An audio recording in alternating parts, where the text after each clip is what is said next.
good evening. I'm a tenant from Portobello Arcade.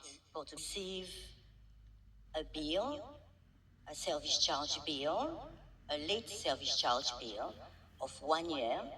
We received a service charge bill on the 9th of September 2024. We was on charge anything for service charge for a whole year because you was in the process of waiting for the audits. You was in the process of changing your softwares. And now that has been done, all the arcade tenants, we found ourselves with 2 years service charge. I used to pay £295 service charge every month on top of my rent. And now I'm paying almost £600. Plus, you're talking about community streets. I followed the community street. I went there and gave my advice. They gave some advice, especially for the arcade, especially for the marketing of the arcade, especially for regarding the market, which is in front of Portobello Green Arcade, which is not Portobello Market. This is a market who was set up there by the Westway Trust, I believe Robert Harvey and other people. This market is just leaning on all the Westway Trust's wall. All the entrances of the arcade are blocked. The tourists, most of them, the French tourists, I can hear them. Nobody wants to stay there because it's always packed at the right and 5 flat tables at the left. We have over 20 tables everywhere. We're not seeing. We can't see us. I don't know about the marketing. There is no proper sign.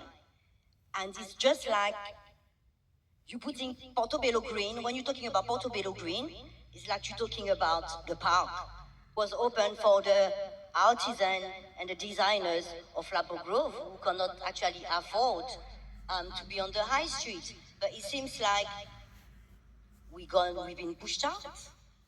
No visibility for us, no marketing for us. The service charge is getting higher, and what we get, the service is getting worse. Nothing has been done into the arcade. There is about the same problem, and it's the same. It does not change. Well, it's things that have to be more table every time. It's more things that have to be dealt with even on our during front the year. board. Okay, it's things. Yeah. Otherwise, we will have to go. Okay, thank you. Thank you very much for sharing. Instance, we have this casework, right? Excuse me. Say that again. This is some kind of casework for you. You have. Yes. Are you a tenant? So you have a paying tenant. So there is some kind of lease in place. Legally, you are bound to listen to the tenant because she pays you service charge, and obviously you're making money and a stable income. And she has concerns for years and years. How do you address? Do you have a complaining procedure in place? Who is yes, there are. I mean, there are complaints policies in place. There are other ways to escalate things. Absolutely. So who is this above the you as day-to-day a trust? work. Charity Commission? Who is above you as a trust? Charity Commissioner? The Charity Commission only comes in extremely exceptional circumstances. Things like terrorism. Yes, but the Charity Commission is under-resourced and understaffed, I can tell you. So if she files complaint today, it will go 28 days, working days for you to respond. Stage 1, stage 2, and what's the option for her? Well, it's taking on through the policies, and the best person to answer that is Venu. So Venu can take you through the policies and procedures. We're in conversation with Stella and Jarlis Creations to try and firstly explain service charges, and we haven't yet replaced our software, but the service charges have been set out clearly. So if there are still misunderstandings about your service charges, please make an appointment. We will go through them line by line with you. We will also provide you with a list of every invoice, because your service charges are actual spend. They're not, it's not like the trust makes a profit from service charges.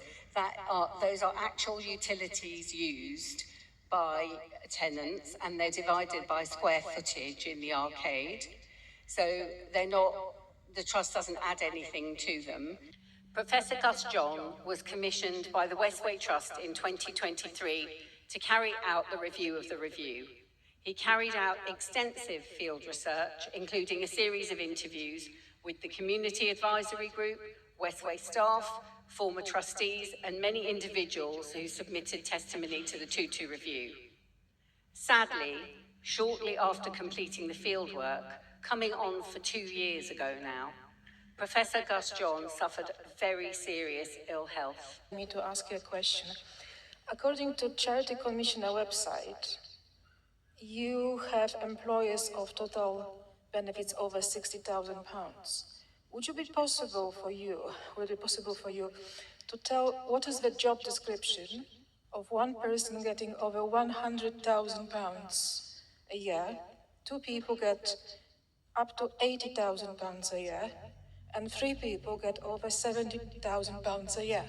So I just want to understand your structure as a trust, what exactly those 6 people get money for. Thank you.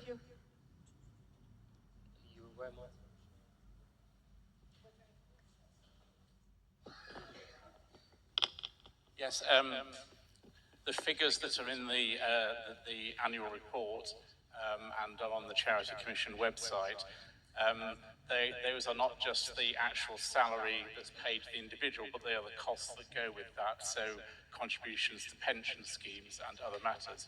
We can arrange for the job descriptions for those roles to be sent out to you, and you can then come back to us at any points you have once you've had a chance to look at them.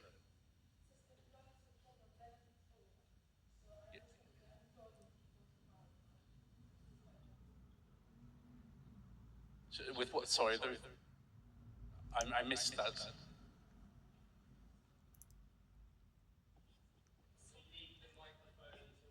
Sorry.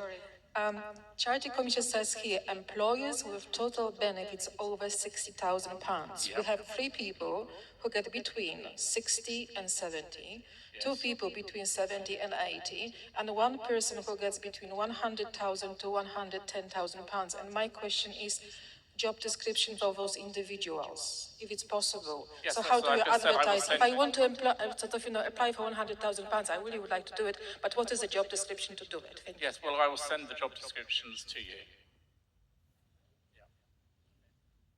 Thank you.